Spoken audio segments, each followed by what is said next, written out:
លំហាត់នេះជាលំហាត់សម្រាប់កូនៗថ្នាក់ទី1ដែលមានបំណងចង់សាកល្បងចូលរួមការប្រឡងនៅវិទ្យាអន្តរជាតិតើកូនៗអាចឆ្លើយសំណួរនេះបានត្រឹមត្រូវនិងរហ័សដែរទេ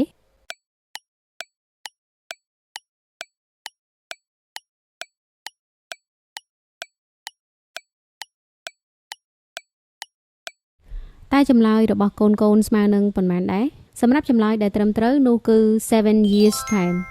ប៉ុន្តែហេតុអ្វីបានជាចម្លើយស្មើនឹង7ឆ្នាំក្រោយតោះយើងមកមើលរបៀបរកចម្លើយទាំងអស់គ្នានៅក្នុងលំហាត់នេះគេនិយាយថា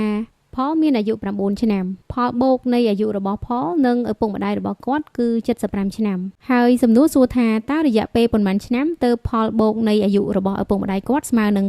80ដើម្បីឆ្លើយសំណួរនេះជាដំបូងយើងត្រូវរកផលបូកនៃអាយុរបស់ឪពុកម្ដាយគាត់នៅពេលឥឡូវនេះសិនគឺត្រូវយកផលបូកនៃអាយុរបស់ផលនិងឪពុកម្ដាយរបស់គាត់ដែលស្មើនឹង75ដកនឹងអាយុរបស់ផលដែលស្មើនឹង9នោះយើងនឹងទទួលបានផលបូកអាយុរបស់ឪពុកម្ដាយរបស់គាត់ឥឡូវនេះដែលស្មើនឹង66ដោយយើងដឹងថាពេលនេះផលបូកនៃអាយុរបស់ឪពុកម្ដាយផលស្មើនឹង66ហើយសំណួរសួររកចំនួនឆ្នាំដែលផលបូកនៃអាយុអ្នកទាំងពីរស្មើនឹង80នោះយើងអាចយក80ដកនឹង66ដែលស្មើនឹង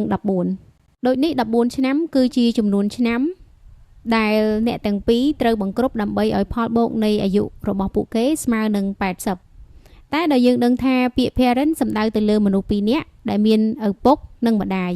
ហើយអាយុរបស់ពួកគេនឹងកើន1ឆ្នាំជារៀងរាល់ឆ្នាំដូចនេះដើម្បីរកចំនួនឆ្នាំដែលផលបូកនៃអាយុឪពុកនិងម្ដាយស្មើនឹង80នោះយើងគ្រាន់តែយក14ឆ្នាំដែលជាឆ្នាំត្រូវបង្គ្រប់ឲ្យបាន80ចែកនឹង2ឆ្នាំដែលជាចំនួនឆ្នាំដែលអ្នកទាំងពីរកើនជារៀងរាល់ឆ្នាំនោះយើងនឹងទទួលបានចម្លើយស្មើនឹង7ដែលជារយៈពេលដែលអាចឲ្យផលបូកនៃអាយុរបស់ឪពុកម្ដាយផលស្មើនឹង80អរគុណសម្រាប់ការតាមដានវីដេអូជួបគ្នានៅវីដេអូក្រោយ